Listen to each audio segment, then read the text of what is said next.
Welcome to the Week 5 Preview Podcast Show.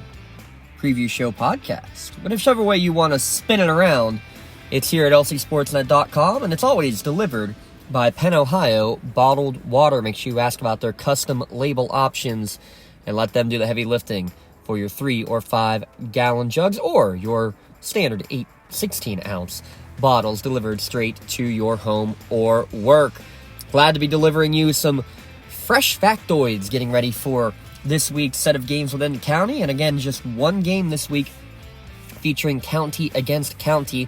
It's Elwood City, the Wolverines, hosting the Mohawk Warriors. Elwood City at 3-2. Mohawk coming in with a 4-1 record, winning 4 straight. They're tied at the top of the conference in the MAC with Neshannock at 2-0. Elwood City coming off their first conference setback last week, 1-1 in the conference play. And again, a great contrast of styles that you're going to see between these two teams.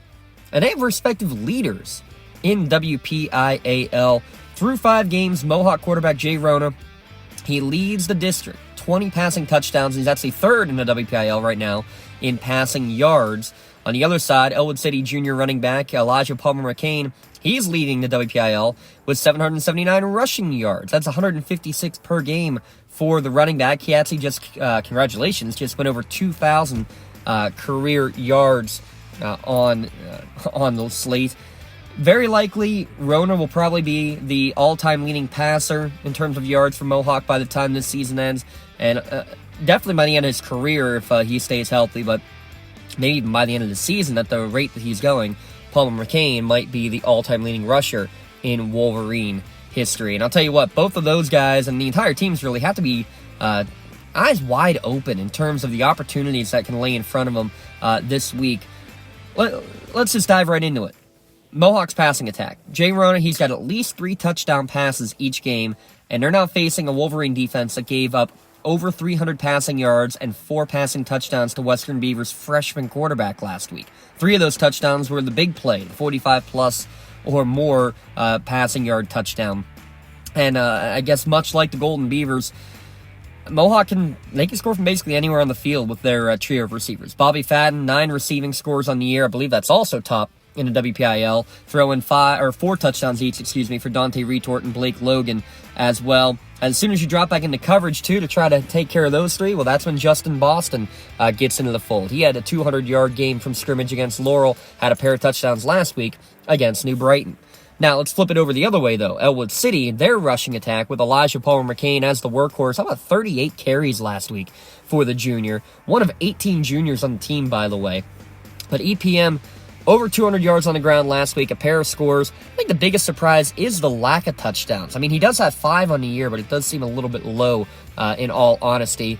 But that's because they've been able to, spread the wealth this year. It hasn't had to be all Elijah this season, which is pretty awesome to see for that variety of offense. Mohawk defense trying to control that. Well, they've been pretty solid since week 0 in their game against Union. But if there has been an Achilles heel so far for that Warrior defense, it's in the running game. I mean, Laurel had a couple of big, long, sustained drives. They had a 16-play drive in that game. And, I mean, really, other than Ben Hedden of Laurel, I'm not sure that Mohawk has seen a real good power running back like they're going to see on Friday against Palmer McCain. And if you try to focus on him too much, all of a sudden you got Luke Dagrich, who could be the decoy coming out of the backfield. Or one-on-one coverage, then being forced against a 6'6 receiver in Michael Walters. I mean, he and Chris Smiley have connected 5 times this year for touchdown strikes through the air, which actually, believe it or not, that's the most scores in a season through the air for any Elwood receiver in the past decade. So they've been doing some fun stuff too. This is a big fun matchup, and I just want to look at the numbers from last year's matchup where a 32-13 victory for Mohawk. Jay Rona had 277 yards and 3 touchdowns. Bobby Fadden had 2 of them, nearly 200 yards through the air. EPM, 130 yards, both touchdowns on the ground for Elwood City. And Mohawk really controlled that game in terms of time of possession, almost 3 times as much game time with the football.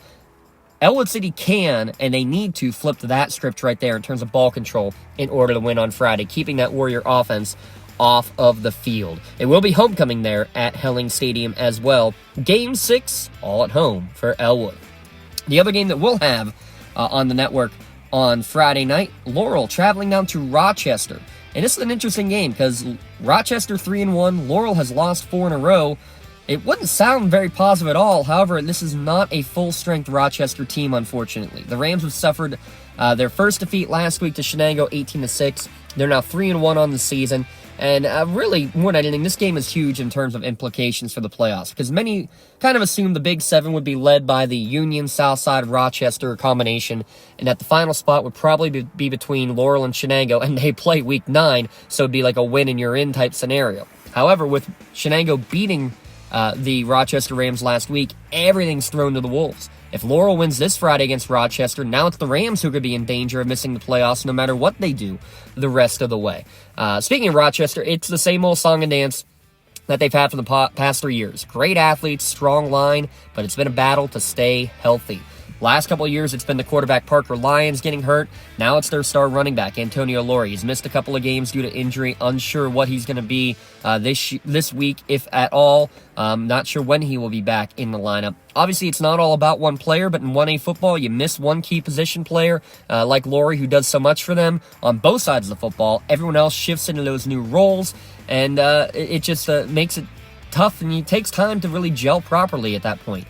Dom Guido broke a long run last week, really subbing in for Lori. Beyond that, though, the Rams' offense could not get much sustained going. Quarterback Jaden Norman, he's definitely improved in the passing game over the course of the second half of last year into this season. And at times, really, a passing game's never been existent for Coach Matt Sook, the Shenango graduate for the Rochester Rams. However, last week, Norman threw it pretty well, but when forced to throw it a bit too much, ends up throwing 3 interceptions. Turnovers really cost Rochester last week. They will have to limit those against the Spartans' opportunistic defense. And speaking of those Spartans, what more can you say about their quarterback, Lucas Santini? What a great job behind center last week. How about this? The first 4 weeks of the year, Laurel as a team, a couple of quarterbacks, had thrown for 133 yards combined. Santini plays the entire game, very balanced. He throws for $111 and a touchdown. He also ran one in for a touchdown.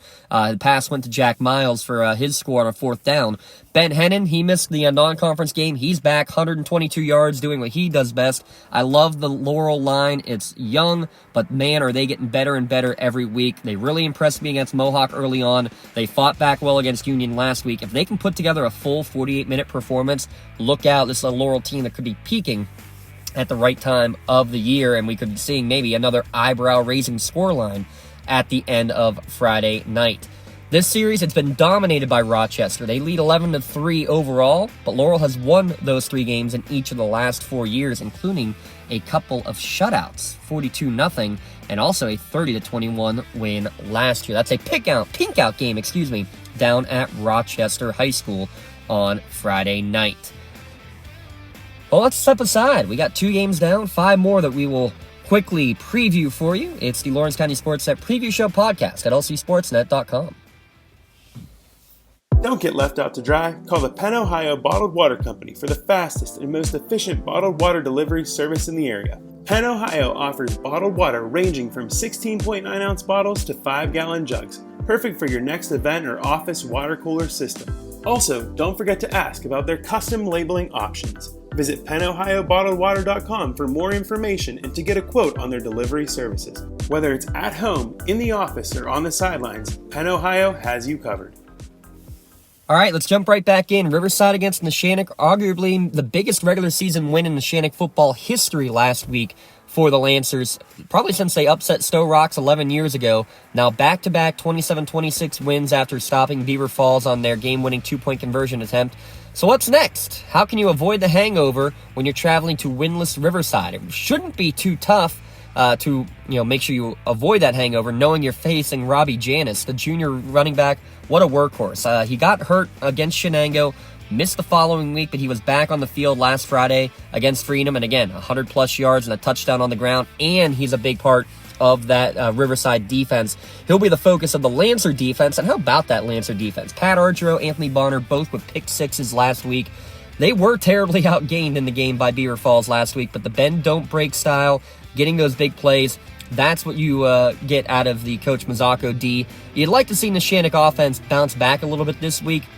Maybe they can find some success through the air against the Panther defense. I mean, Sam Myers, 250 yards and 3 touchdowns a couple of weeks ago. Ty Schultheis threw it pretty well down the field against him last week for Freedom. Let's see if Gino Mazzocco can get the ball out wide, get it to Dom Cubelis, Anthony Bonner out on the perimeter, and maybe allow more room for Anthony Aiken and Pat Ardreau in the ground game. And the Shannick will be trying to make it 5 straight for the year, but also 5 straight against the Panthers. They actually have 2 shutouts in a row. I have a feeling that might be some bulletin board material for the Lancer defense as well. Another game in Class 2A, but District 10, Wilmington hosting Farrell. The best run offense in District 10 against the top run defense in Region 3. Wilmington averaging 272 yards per game on the ground, according to Professor Briggs, the stat machine himself. Farrell, though, allowing just 100 yards, actually less than 100 yards per game on the ground. Wilmington, their wing T has been great this year. They had 4 drives last week against Sharon that were 10 plays or more, but they just could not punch it into the end zone against the Tigers. I do think the greatest part of the day, though, is that it wasn't the Ben Miller show. You know you're going to get great stuff from Ben Miller, but when the defense keys on him, how do you react? Do you get the other guys involved? Miller just 44 yards, but Budabuk with 83. The freshman Chase Mitchell-Tree with 64. Great variety. You need that week in and week out with any offense, but especially in the wing T. On the other side, Farrell, again, a contrast of styles. Most effective through the air. In fact, Greenville 2 weeks ago held Farrell to just 8 rushing yards. Man, the Steelers took that to heart. They responded with a 200-yard attack last week. Cabron Smith, the quarterback, 1 touchdown each way. Jules Johnson, a career high, $166 on the ground a week ago. I still can't believe this stat, though. Ready for this? Only the 20th time ever that Wilmington has played Farrell, and actually 8 of the previous 19 have just come in the last 5 years, since 2018, as crazy as that is. They first played back in 1921, but the most notable matchup was back 35 years ago when they played each other in the WPIAL Championship back in 1988 down at Three Rivers Stadium. So the 35-year anniversary of the Wilmington versus Farrell game. The other big anniversary, how about 50 years ago, the 1973 WPIAL Championship game between Springdale and Union. The Dynamos winning the championship last year. Union now is the defending WPIAL champion. Coming in with a 4-1 record. Springdale 1-4 on the year.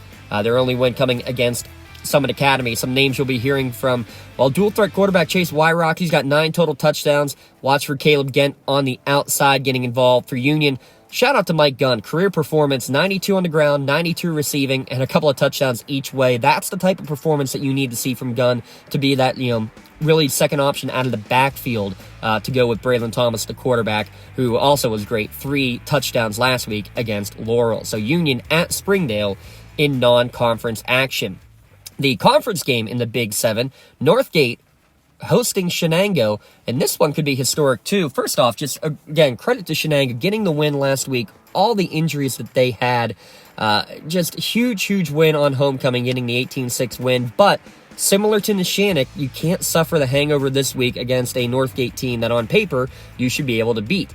More bodies are getting back to full health for Shenango. This is a very winnable game on paper. You can't let it slip by. The Flames, they have plenty of athletes that can score at any time on the field. Mainly, it's their running backs. Darius Fields, he leads the team in receptions and rushing attempts, but keep an eye on the quarterback, Austin Mitchell. The issue is, will he be behind center? He's the team's leading rusher, but he left early last week in a close win against Summit Academy. Suntayan Lane really stepped in well, though. 2 in the air and 1 on the ground for the new Flames quarterback. So either way, some weapons to deal with. Shenango mentioned they've now won. They're a 3-2 record, but that's the second time that they've won despite being outgained by their opposition. Defense has been stellar, and last week the Cats did the main job of holding on to the ball, not giving the turnovers, not giving the short fields. That was the difference in that win more than anything. Sam Myers had a great touchdown pass to the back pylon to Colton Fedrizzi. Man, has he been fun to watch this year. Fedrizzi, who also had a pick and a fumble recovery on defense. The big issue for Shenango, where's the running game? You got to get one more established. Now, Landon Albertini being back last week, albeit a bit of a limited exposure in the run game. That's a step in the right direction. Can you get some sustained drives and really flex their offensive muscles? Because this is the game to try and do it. Shenango, they're 4-1 all-time against Northgate. But how about these scores the last couple of years? 2020, it was 59-12, Shenango.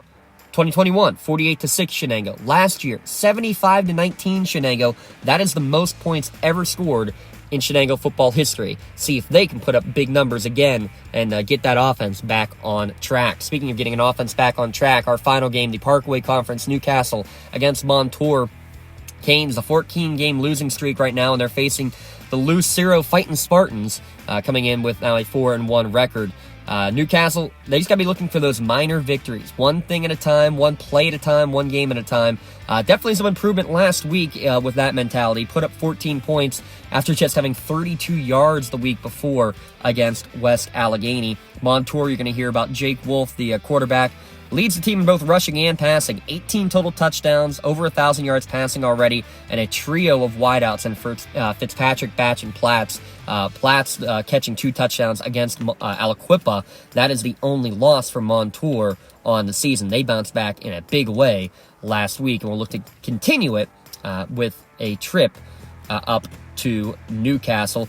Talking about more anniversaries real quick, Newcastle celebrating their 50th anniversary of a WPL championship as well. Team will be honored during the pregame there at Taggart Stadium. Well, there you have it, your previews for Week 5, Game 6 across the WPIAL and District 10 teams in Lawrence County. Big shout out again to Penn Ohio Bottled Water. Always so great to us delivering you the healthy bottled water right to your doorstep as we deliver right to your laptop, computer, cell phone. However you're listening to us, we thank you and hope you continue to do so each and every week. The Lawrence County SportsNet, powered by LCAP. Tune in on Friday for some great action yet again as we quickly approach the stretch run.